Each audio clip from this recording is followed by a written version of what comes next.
ஏன்னா for example like அந்த last மினிட்ல வந்து லைக் ஜிபிஎம் வந்து இஸ் காலிங் டு வெரிஃபை இல்லை, அப்போ கூட அவர் வந்து you will not be in hurry to say yes, is still waiting, like நான் தான் சொல்லலாம் அப்படிங்கிற மாதிரி மைண்ட் செட் தான். ஆல்தோ ஹி லைக்ஸ் பிரதீப், அவன் அந்த எஃபோர்ட் போட்டிருக்காரு, அதெல்லாம் he likes it, but still is waiting for the final moment. அவர் வந்து நான் என்னோட ப்ரொஃபஷனுக்கு ட்ரூவாக இருப்பேங்கிற மாதிரியான ஒரு ஆர்க்கோட அது க்ளோஷர் ஆகுது. மிஷ்கின். ஆமாம். ஸோ மிஷ்கின் பொறுத்த வரைக்கும் அவர் எங்கேயுமே வந்து இதெல்லாம் ஆக மாட்டார்.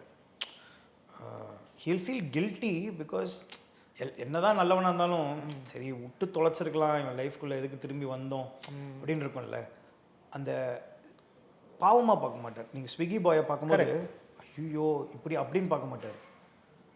என்னடா அவனை பார்த்து ரொம்ப நாள் ஆச்சுல, நீ நான் கூட உன் லைஃபே போச்சுன்னு நினச்சேன்டான்னு தான் சொல்லுவாரே தவிர என்னடா இப்படி ஆயிடுச்சுன்னு கேட்க மாட்டார். நானும் அப்படி தான் சார் நினச்சேன்னு சொல்லிட்டு அப்பா சிரிப்போம். He still thinks what has happen to is right. It's like crime and punishment. அதாவது உனக்கு what you did, what you deserve, அதுக்கான இதெல்லாம் உனக்கு கிடச்சிது, நீ திருந்திட்ட, எல்லாமே okay. And is very moral person.